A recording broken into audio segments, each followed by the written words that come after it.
چیزوں کو بیچ کے نفع کمانا، یہ وہ چیز ہے جس کو اللہ تعالیٰ نے حلال ٹھہرایا ہے. تو یہ زمین و آسمان کا فرق ہے. یہ صرف گفتگو کر دینا کہ دونوں ایک جیسے ہیں، اور جب ان سے آپ ڈسکشن شروع کریں تو بالکل الف بے بھی نہیں ان کو پتا ہوتی. کوئی زیادہ گفتگو کر لے گا نا، جسے تھوڑی بہت سمجھ ہوگی، تو وہ آپ کے سامنے 2 باتیں ہائی لائٹ کرے گا، تیسری بات اس کے پاس کوئی نہیں ہوگی.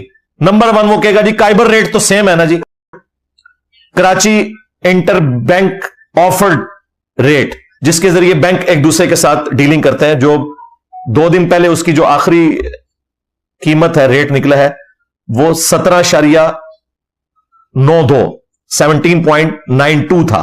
یہ 25 اکتوبر 2024 کو. ظاہر ہے اس کے بعد تو یہ 2 دن بینک بند رہتے ہیں. تو ظاہر ہے پوری دنیا میں ایک سودی نظام ہے، جس کی وجہ سے سارے معاملات اسی کی بنیاد کے اوپر آگے سیٹل ڈاؤن کرنے پڑتے ہیں. وہ تو ہمارے اختیار میں ہی نہیں ہے. لا یکلف اللہ نفسا الا وسعها. اللہ تعالیٰ کسی جان پر بوجھ نہیں ڈالتا مگر اتنا ہی جس کا وہ مکلف ہے، جس کو برداشت کر سکتا ہے. تو اسے تو آپ چینج نہیں کر سکتے. لہذا یہ تو ایک فضول بہانہ ہے کہ جی اس کو بنیاد بنا کے تو آگے ریٹ سیٹ کیے جاتے ہیں. دوسرا وہ کہیں گے جی دیکھیں اسلام میں مقروض کو آپ مہلت دیتے ہیں، نہ کہ اس کے اوپر کوئی پینلٹی لگائی جاتی ہے. بالکل اسلام میں پیسے کی پینلٹی کسی کے اوپر ڈالنا، یعنی کوئی مقروض ہے اور وہ ٹائم پر قرض واپس نہیں کر سکا، اس اعتبار سے اس سے مزید پیسے چارج کرنا جرمانے کی مد میں یہ بالکل حرام ہے. تو کہتے ہیں دیکھیں یہ اسلامک بینکنگ والے بھی مقروض کو مہلت دینے کی بجائے اس سے پیسے چارج کرتے ہیں، پینلٹی ہے، حالانکہ یہ خود کر رہے ہوتے ہیں. اسلامی بینک والوں کو ظاہر سنگل آؤٹ کرتے ہیں. تو یہ سلسلہ بھی انشاءاللہ تعالی ان قریب ختم ہو جائے گا. فی الوقت بھی یہ ایسے نہیں ہے جس طرح یہ آپ کو جھوٹ بتاتے ہیں. وہ کئی مہینوں تک مہلت دیتے ہیں، قسط لیٹ کرنے کے اوپر پینلٹی نہیں ڈالتے ہیں. ایون قسطوں کا کاروبار کرنے والے لوگ بھی جو عام شاپس پہ بھی ہے، وہ بھی آخری درجے تک اسے اگنور کرتے ہیں. اسلامک بینکنگ بھی ساری یہ قسطوں کے کاروبار کے اوپر چل رہی ہے. وہ انشاءاللہ میں بعد میں تھوڑا بہت اس کو بریف بھی کر دوں گا. لیکن ایز اے لاسٹ ریزارٹ جب کوئی بندہ باز نہیں آتا تو پھر اسٹیٹ بینک آف پاکستان نے جو ایک شریعہ بورڈ بنایا اس حوالے سے، ان کی سفارشات کے اوپر ایک درمیان کا حل نکالا ہے کہ پینلٹی تو بینک وہ ڈالے گا، لیکن اس کی رقم سے بینک فائدہ نہیں اٹھا سکتا.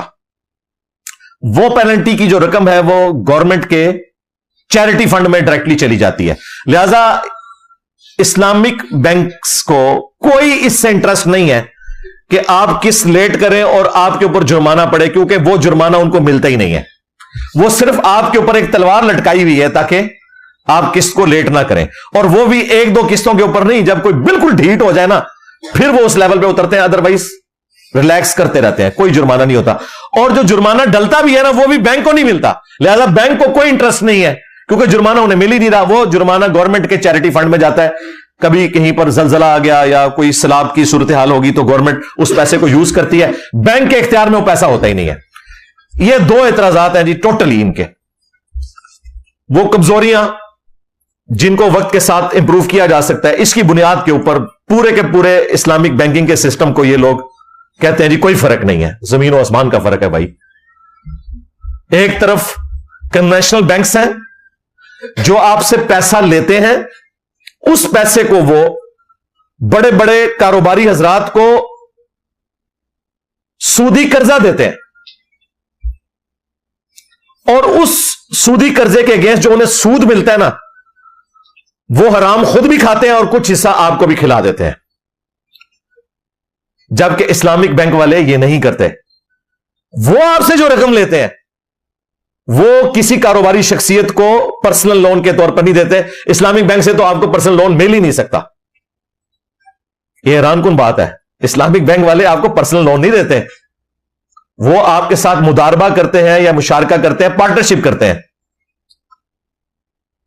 خود سلیپنگ پارٹنر بن گئے، آپ نے محنت کی، یا مارٹگیج والا سسٹم کر لیا، کار فائنینسنگ کے لیے، مکان بنانے کے لیے، پلاٹ آپ کا ہے، اس کے اوپر آپ کو قرضہ دے دیا، لیکن وہ پارٹنرشپ کی بنیاد کے اوپر